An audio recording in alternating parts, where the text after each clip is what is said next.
Hello everyone, কি খবৰ আপোনালোকৰ আশা কৰো সকলো ভালে আছে মই বৰ্ণালী মোৰ ইউটিউব চেনেল আপোনালোক সকলোকে স্বাগতম জনাইছো তেন্তে বলক আজি আমি হিকো কেনেকৈ পুৰাং বনোৱা হয়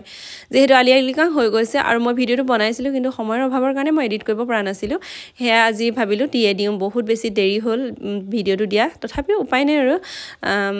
ব্যস্ততা অলপ আছিল সেইকাৰণে দিয়াটো পলম হল আপোনালোকে ক্ষমা কৰি দিব এ দেখিছে মই তৰাপাত লৈছো আৰু পুৰাং বনাবৰ কাৰণে বৰা আৰু জহা চাউল প্ৰায় 1.5 কেজি মান তিয়াইছো বেছি নবনাও 1.5 কেজি হে বনাম আৰু এয়া তৰাপাত ধুনিয়াকৈ ধুই লম কাৰণ তৰাগছবোৰ হাবি জংঘলত থাকে আৰু তাৰ পৰা আনোতে ধুলি বালি লাগি আহে সেইকাৰণে ভালকে ধুই লব লাগিব এ দেখিছে মই এখিলা এখিলাকে ধুইছো ধুই মেলি এতিয়া এটা এটাকৈ পুৰাং বনাবলৈ ষ্টাৰ্ট কৰি যাম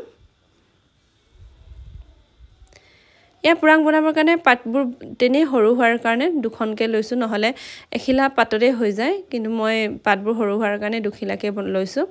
এ দেখিছে যেনেকে প্ৰসেসটো দেখাইছো তেনেকে আপোনালোকে যদি বনাবলৈ কাৰবাৰ ইচ্ছা হয় বনাই গলেই হল আৰু এনেকে বান্ধি লব পাৰে এই বান্ধিবৰ কাৰণে আপোনালোকে কলগছৰ পৰা বনাই লব পাৰে এনেকে হৰু হৰু মিহি মিহিকে উলিয়াই নহলে খেৰো ইউজ কৰিব পাৰে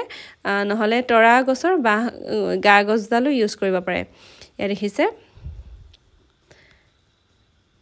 এনেকে মই গুটেই চাউলখিনি টুপুলাত বান্ধি লম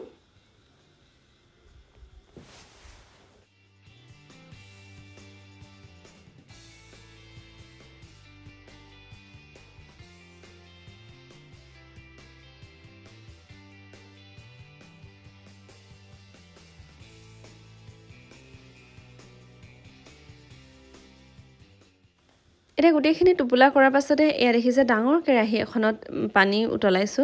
আৰু এয়া দেখিছে ইমানখিনি উলালে যথেষ্ট উলালে আৰু যেহেতু পাতবোৰ হৰু হোৱাৰ কাৰণে হৰু হৰুকে মানে কম কমকে বান্ধিব লগা হৈছে সেইকাৰণে অকমান পৰিমাণটো বেছি হ'ল আৰু এতিয়া এইখিনি মই গৰম পানী কৰিছো আৰু তাতে উতলাম আৰু উতলাই কালাৰ চেঞ্জ হোৱাৰ পাছতে ইলুটি হিলুটি কৰিম আৰু হৈ যাব এয়া দেখিছে মই দিবলৈ ষ্টাৰ্ট কৰিছো অকনমান পানী গৰম হৈছে আৰু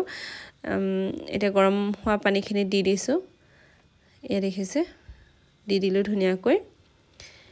এতিয়া ঢাকি থম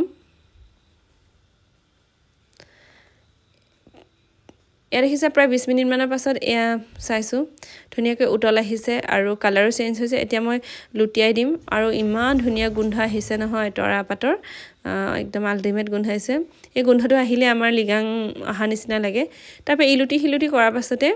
আৰু 10 মিনিট মান ৰাখো আৰু তাৰ পাছত উলিয়াই দিয়া হয় ইয়া দেখিছে উলিয়াই দিছো উলিয়াই দিয়াৰ পাছতে তলত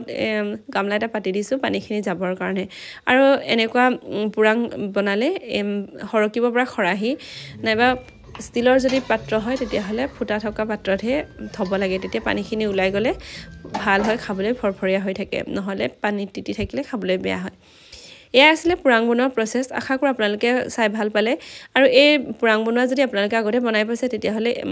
এই ভিডিওটো আপোনালোকৰ কাৰণে নহয় যিখিনি নতুনকৈ বনাবলৈ ষ্টাৰ্ট কৰিব তেওঁলোকৰ কাৰণে তেন্তে আজিলৈ বাই